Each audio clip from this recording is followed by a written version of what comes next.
The chairman's hand stopped in midair when he saw my wrist. For a moment, the whole ballroom seemed to lose its sound. The string quartet kept playing near the windows, waiters kept moving with trays of champagne, and my husband's co-workers kept smiling their polished corporate smiles. But the chairman of Whitmore Industries stood frozen in front of me, staring at my old watch like it had reached up from the grave and touched him. Then his voice shook. "Where did you get that watch?" My husband Daniel gave a nervous laugh. "Mr. Whitmore, I'm sure my wife." The chairman didn't look at him. "I've been trying to find it for 20 years. That was the moment Daniel's smile disappeared. But earlier that evening, the watch had been nothing more than another thing my husband was ashamed of. I was standing in our bedroom fastening the little silver clasp with fingers that still remembered my grandfather's hands. The watch was old, scratched along the edge, and the leather band had been replaced twice. But I wore it whenever I needed courage. Grandpa had raised me after my parents died in a car accident when I was 14. He had worked 37 years repairing rail lines outside Harrisburg, Pennsylvania. He never had much money, but he had a way of making a person feel steady. "Don't ever sell that watch, Emmy," he used to tell me. "Some things aren't valuable because of what they cost." Daniel walked in while I was checking myself in the mirror. He wore a navy suit, a gold tie clip, and the pleased expression of a man who had spent too long imagining other people admiring him. "You're wearing that?" he asked. I looked down at my simple cream dress. "It's the one you said was fine." "I mean the watch." He gave a short laugh. "Emily, this is the company gala. Board members will be there." "It was Grandpa's." "I know." He sighed as if my memory were an inconvenience. "But it looks like something from a flea market." I didn't answer. After 15 years of marriage, I had learned the difference between a conversation and a warning. At the hotel entrance, beneath crystal lights and tall glass doors, Daniel leaned close enough that no one else could hear. "Just stay quiet tonight," he said, smirking. "Don't embarrass me." So I quietly stepped aside. I thought that would be the worst moment of the night. I was wrong. I stayed where I was near the edge of the ballroom, wishing I could disappear into the crowd. The chairman never took his eyes off the watch. Slowly, he stepped closer until we were standing only a few feet apart. "May I?" he asked softly, pointing toward my wrist. His tone caught me off guard. It wasn't the voice of a powerful executive speaking to an employee's wife. It sounded more like someone afraid the answer might break his heart. I nodded. He gently lifted my wrist just enough to see the face of the watch. His fingers barely touched the leather band. "I don't believe this," he whispered. The ballroom had grown strangely quiet. Conversations faded one by one as people realized something unusual was happening. Daniel forced a smile. "Mr. Whitmore, I'm sorry if there's been some misunderstanding. My wife inherited that old thing from her grandfather." The chairman looked at him for the first time. "Old thing?" His voice wasn't angry. It was disappointed. Then he looked back at me. "Where did you get this watch?"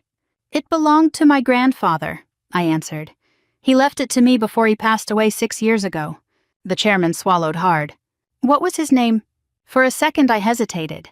Grandpa had lived such an ordinary life that hearing someone like Robert Whitmore ask about him felt surreal. "Thomas Carter." The chairman closed his eyes. When he opened them again, they were wet. "My God." He took a slow breath. "I knew him." A murmur spread through the ballroom. Daniel stared at me. "You knew her grandfather?" "I've spent 20 years trying to find him." Robert's voice remained unsteady. "Or anyone connected to him." I could barely process what I was hearing. "My grandfather never mentioned you." "I'm not surprised." Robert gave a sad smile. That was the kind of man he was. Daniel laughed awkwardly, trying to recover. "Well, what a small world." Robert ignored him completely. Instead, he looked directly at me. "Mrs. Carter, would you be willing to speak with me privately for a few minutes?" I glanced at Daniel. His confident expression was gone. For the first time that evening, he looked uncertain. Of course," I said. Robert motioned toward a hallway leading to the executive offices. As we walked away together, I could feel hundreds of eyes following us. Behind me, I heard whispered questions ripple across the room. "Who is she? Why does the chairman know her family? What watch is everyone talking about?" Even I didn't know the answers. But somehow my grandfather's worn old watch had just become the most important object in the building. The executive office overlooked the city through floor-to-ceiling windows. The music from the ballroom faded as Robert Whitmore quietly closed the door behind us. For a long moment, neither of us spoke. He simply looked at the watch again. "I never thought I'd see this piece again," he said. I gently touched the worn leather band. My grandfather wore it every day. Robert smiled sadly. I know. He walked to a bookshelf and poured 2 glasses of water. I've waited 20 years for this conversation.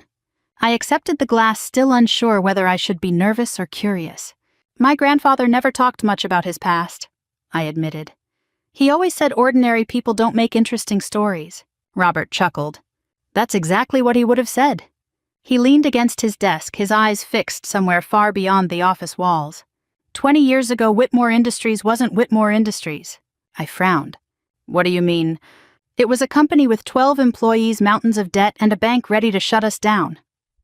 That surprised me. To everyone in Pennsylvania, Robert Whitmore had always seemed larger than life. I was driving through western Pennsylvania during a blizzard, he continued. I had just finished meeting with investors who had rejected me.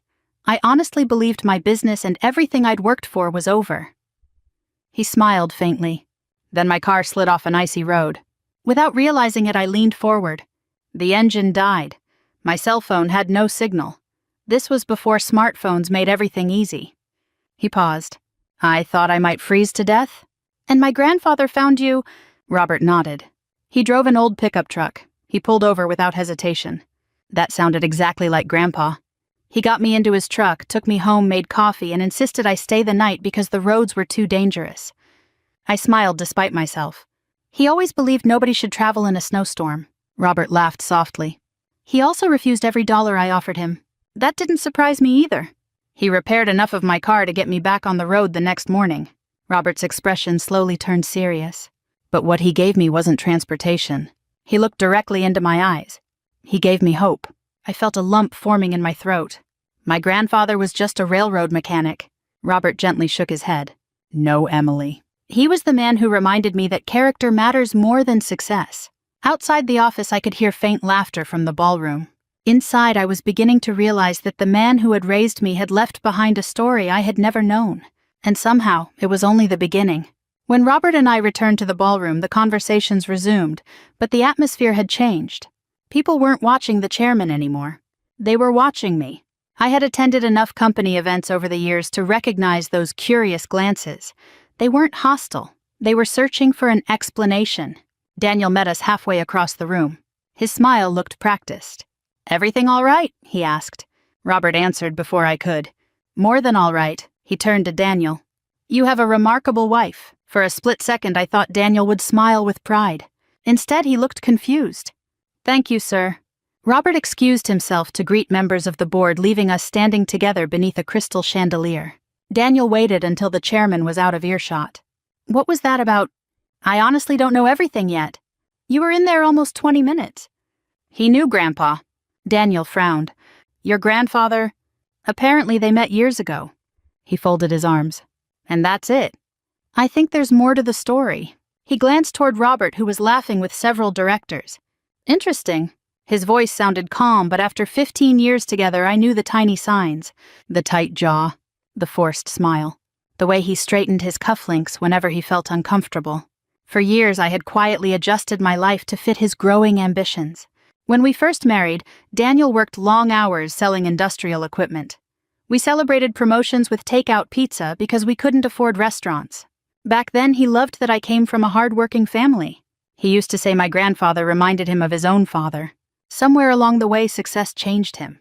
The first comments were small. Maybe don't mention growing up in that neighborhood.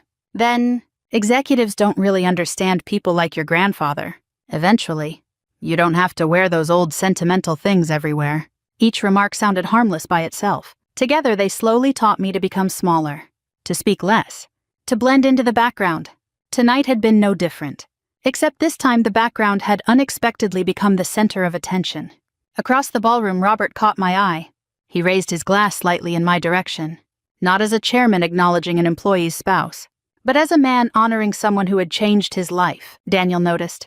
So, he asked carefully, why would Mr. Whitmore do that? I looked down at Grandpa's old watch.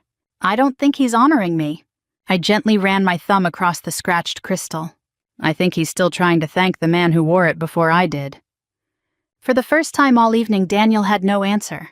The following Tuesday, I drove to Whitmore Industries headquarters with more questions than answers. Robert had invited me to his office for lunch. He'd said there were things I deserved to know, things my grandfather had never told me. His assistant greeted me warmly and led me to the top floor. Robert was already waiting. On the conference table sat a worn leather journal, several faded photographs, and a small cardboard box. He smiled. "These have been waiting for you longer than you realize." I sat down carefully. "What are they?" He opened the journal first. "I started writing this 20 years ago." The pages were filled with neat handwriting, newspaper clippings, and old business notes. Robert turned to one page and slid the journal toward me. "I wrote this the morning after I met your grandfather." I read silently. "Met a railroad mechanic named Thomas Carter. Refused every dollar I offered. Told me that if I ever became successful, the only repayment he wanted was for me to help someone else who couldn't repay me." I stopped reading. That sounded exactly like Grandpa. Robert leaned back. "I carried those words with me every day." He opened the cardboard box.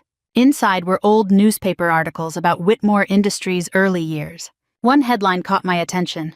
"Local man saves small manufacturer from closure." "I remember that year," Robert said quietly. "Everyone thought determination saved the company." He smiled. "They were wrong." I looked at him. "It was your grandfather." He picked up an old photograph. It showed two men standing beside an aging pickup truck covered in snow. One was a much younger Robert Whitmore. The other was my grandfather. My breath caught. "I've never seen this picture.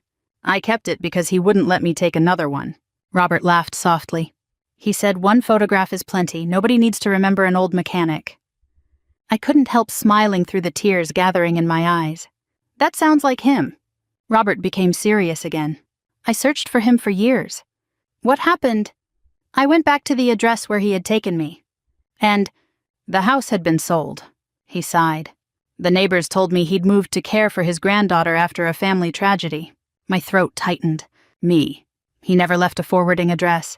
Robert folded his hands together. "So every year on the anniversary of that snowstorm I searched again." "For 20 years?" He nodded. "I owed him more than money." He paused before continuing. "I owed him proof that his kindness had changed the world." Then he looked directly at me.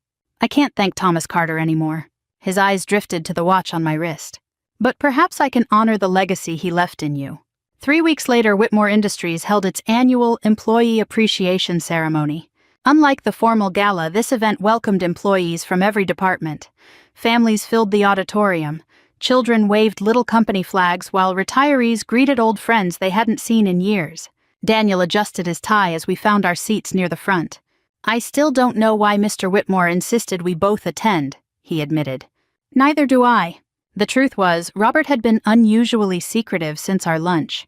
He'd only said, "Please trust me. Your grandfather deserves this." The lights dimmed.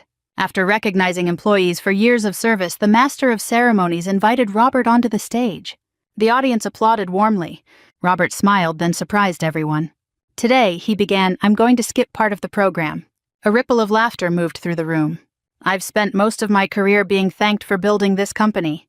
He paused. "But I've always known the truth. This company exists because one ordinary man chose kindness over convenience." The room became completely still. Robert looked toward me. "Emily Carter." My heart skipped. "Would you please join me on stage?" Daniel stared at me. "I think he means you." My legs felt strangely heavy as I walked toward the stage. Robert helped me up the final step. Then behind us, the enormous screen came to life. A familiar black and white photograph appeared. My grandfather. The same picture Robert had shown me in his office. A soft gasp spread across the audience. Robert faced the crowd. 20 years ago, during the worst week of my professional life, my car slid off an icy road. He told the story exactly as he had told me. The blizzard. The broken-down car. The warm kitchen. The repaired engine. The coffee. The refusal to accept payment. Then he smiled. When I asked Thomas Carter how I could ever repay him, he gave me an answer I'll never forget. Robert looked down briefly before repeating Grandpa's words. "If you ever become successful, help someone who can't pay you back." Many people in the audience quietly wiped away tears. Robert continued, "For 20 years I've tried to live by those words." He turned toward me. "Emily," his voice softened, "your grandfather never wanted recognition, so today I hope you'll accept it on his behalf." An assistant carried a bronze plaque onto the stage. Above it were engraved the words, The Thomas Carter Scholarship for Working Families. Robert placed the plaque in my hands. This scholarship will support students whose families work honest jobs and simply need someone to believe in them. The auditorium rose in a standing ovation. As I looked into the crowd, I found Daniel. His eyes were fixed on me. For the first time since I'd known him, I saw pride where embarrassment used to live. The ceremony ended with dozens of people stopping to shake my hand. Some wanted to tell me how much my grandfather's story had touched them. Others simply thanked me for sharing a piece of his life, even though I felt I had done very little. Daniel stayed unusually quiet. Normally, after company events, he enjoyed replaying every compliment he'd received or analyzing every conversation with senior management. That evening, he barely spoke. We drove home in silence. Halfway there, he turned off the radio. "Emily!" His voice was softer than I'd heard in years. "I'm sorry." I kept my eyes on the road ahead. "For what?" He gave a tired laugh. "I honestly don't know where to start." Neither did I. When we reached home, we sat together on the back porch overlooking our small backyard. The spring air was cool, and somewhere nearby, a neighbor's wind chime drifted gently through the darkness. Daniel rested his elbows on his knees. "I've been thinking about what Mr. Whitmore said." I waited. "He built an entire scholarship because of one act of kindness." "Yes, and I spent years pretending kindness wasn't enough." I didn't answer. "Because he was right." He rubbed his hands together. "Do you remember when we first got married?" "I do. I loved hearing your grandfather's stories." "You did?" I admired him. His voice cracked slightly. "Somewhere along the way, I started worrying about appearances more than people." He looked at me. "I wanted executives to see me as someone who belonged with them. And I didn't fit that picture." He lowered his eyes. "I convinced myself you didn't." The honesty hurt more than another excuse would have. "I wasn't ashamed of you," he continued quietly. "I was ashamed of where I came from." Those words surprised me. "My father worked in a machine shop his whole life," Daniel said. "When I started getting promoted, I became terrified someone would think I didn't belong. So you tried to erase every reminder." He nodded. "Even when that reminder was the woman I loved." For several minutes, neither of us spoke. Finally, he looked at the old watch on my wrist. I mocked the one thing that represented everything I should have respected. Tears filled my eyes, but I held them back. "I can forgive one cruel sentence, Daniel." He looked up hopefully. "But what broke my heart wasn't one sentence." I took a slow breath. "It was years of making me feel smaller." His shoulders slumped. "I know. I don't need another apology." "What do you need?" I looked out across the quiet neighborhood Grandpa would have loved. "I need to see that you've changed." Daniel nodded slowly. "I understand." For the first time in years, he didn't ask how long it would take. He simply accepted that rebuilding trust would require far more than words. I moved into my grandfather's little house the following weekend. It sat just outside Harrisburg, surrounded by maple trees he had planted decades earlier. The white paint had faded, and the porch creaked exactly the way it had when I was a little girl running home from school. The house wasn't fancy. It never had been. But every room held a memory that reminded me who I was before I began measuring myself through someone else's eyes. Daniel helped carry my suitcase inside. Neither of us pretended this was permanent. Neither of us pretended everything was fine either. He stood awkwardly on the porch. "I'll give you the space you asked for." "Thank you. If you need anything." "I know." He hesitated before walking back to his car. "I mean it this time." I nodded. "I know." As I watched him drive away, I realized something important. For years I had been afraid of being alone. Now I finally had enough peace to hear my own thoughts again. The next morning I opened Grandpa's old cedar chest. Inside were family photographs, faded Christmas cards, military papers from his service during Korea, and dozens of handwritten letters. Most weren't addressed to anyone. They were simply thoughts he had written over the years. One page caught my attention. "Respect is something you practice at home before you expect it from strangers." Another read, "Never confuse success with importance. The most important people you'll meet probably won't have impressive job titles." I smiled through tears. That was Grandpa.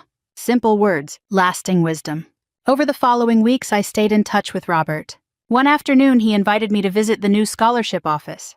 Several employees were reviewing applications from students whose parents worked as mechanics, factory workers, nurses, truck drivers, custodians, and farmers. Robert introduced me as Thomas Carter's granddaughter. Not once did he mention my husband's position in the company. That meant more than he probably realized. Before I left, I noticed someone arranging folding chairs in the community meeting room. It was Daniel. He wore jeans instead of a business suit.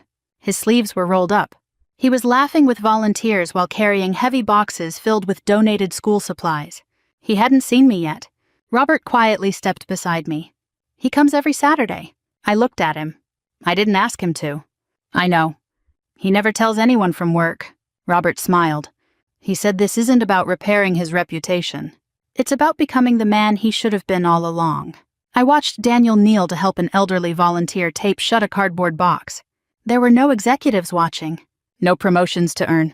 No applause. Just quiet service. For the first time since everything had happened, I wondered whether real change was finally beginning. Autumn arrived quietly that year. The maple leaves around Grandpa's house had turned brilliant shades of red and gold, and for the first time in months, I found myself looking forward to the future instead of replaying the past. Daniel never stopped showing up. Not once. Every Saturday morning, he volunteered at the Thomas Carter Scholarship Foundation before sunrise. He organized donated books, repaired broken desks, mowed the lawn, and drove elderly volunteers home after community events. He never posted photos online. He never mentioned it at work. When people thanked him, he always answered the same way. I'm just helping. One afternoon, Robert invited me to sit in on the scholarship committee's final meeting before the first awards were announced. Stacks of applications covered the conference table. Each told a familiar story. A welder's daughter who dreamed of becoming a nurse. The grandson of a postal worker hoping to study engineering. A young woman whose mother worked 2 jobs after losing her husband. Robert smiled as he closed the last folder. Your grandfather would have loved every one of these kids. I nodded. He believed opportunity should never depend on someone's paycheck. Robert looked toward Daniel, who was assembling welcome packets across the room. He reminds me of someone these days. My grandfather, Robert smiled. No. He paused. The young man who stepped into my kitchen 20 years ago after that snowstorm. I looked at Daniel. His face carried a different kind of confidence now. Not the polished confidence of an ambitious executive. The quiet confidence of someone who no longer needed to impress anyone. A week later, Daniel asked if we could have dinner together. Just the 2 of us. We returned to the little diner where we had celebrated our first wedding anniversary. Nothing had changed. The booths were still worn. The waitress still called everyone Hun. Daniel reached into his jacket and carefully placed something on the table. It was a brand new watch. I bought this months ago, he admitted. I thought replacing your grandfather's watch would somehow make you fit into my world. He pushed it aside. I finally realized. He gently took my hand. I was trying to replace the wrong thing. His eyes met mine. I don't want a different wife. I want to become a better husband. For a long moment, neither of us spoke. Then I turned my wrist and looked at Grandpa's old watch. The scratches were still there. The leather was still worn. But somehow it looked even more beautiful than before. Not because it had changed. Because we finally understood what it had always represented. I reached across the table and took Daniel's hand. It wasn't the end of our healing. But it was the beginning of trusting each other again. A year later, I stood once again beneath the crystal chandeliers at Whitmore Industries' annual gala. The ballroom looked almost identical to the one where everything had changed. The same orchestra. The same polished marble floors. The same executives greeting one another with practiced smiles. But one thing was completely different. Before we walked through the doors, Daniel reached for my hand. You forgot something, he said. I smiled. I don't think so. He gently lifted my wrist and fastened my grandfather's old watch himself. There, he whispered. Now we're ready. There wasn't a trace of embarrassment in his voice. Only pride. As we entered the ballroom together, several employees stopped to greet us. Many of them no longer recognized me simply as Daniel's wife. They knew me as Thomas Carter's granddaughter. More importantly, they knew the values Grandpa had lived by. Later that evening, Robert stepped onto the stage once again. This has become my favorite tradition, he said. Behind him, photographs of the first Thomas Carter Scholarship recipients appeared on the screen. A young nursing student, the son of a truck driver studying engineering, a single mother's daughter beginning medical school, a retired factory worker's grandson becoming a teacher. Robert smiled. Every one of these students represents the kindness of one man who never believed he'd be remembered. The audience applauded. I looked at Grandpa's watch. It still had the same scratches, the same worn leather band.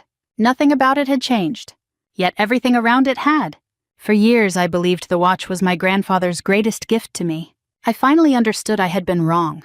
The watch wasn't the legacy. His character was. The watch simply reminded people to look deeper. On the drive home, Daniel reached across the center console and squeezed my hand. "Thank you," he said. "For what?"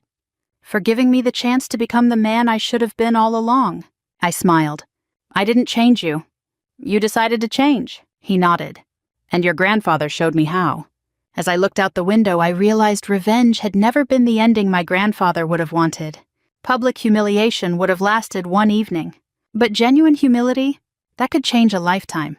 If this story leaves you with one thought, I hope it's this. Never judge a person by an old watch, an old car, worn clothes, or a humble background.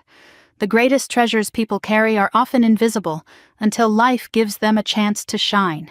If this story touched your heart or reminded you of someone who quietly changed your life, I'd love for you to share it with someone who might need the same reminder.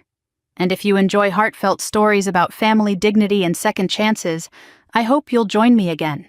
Thank you for listening.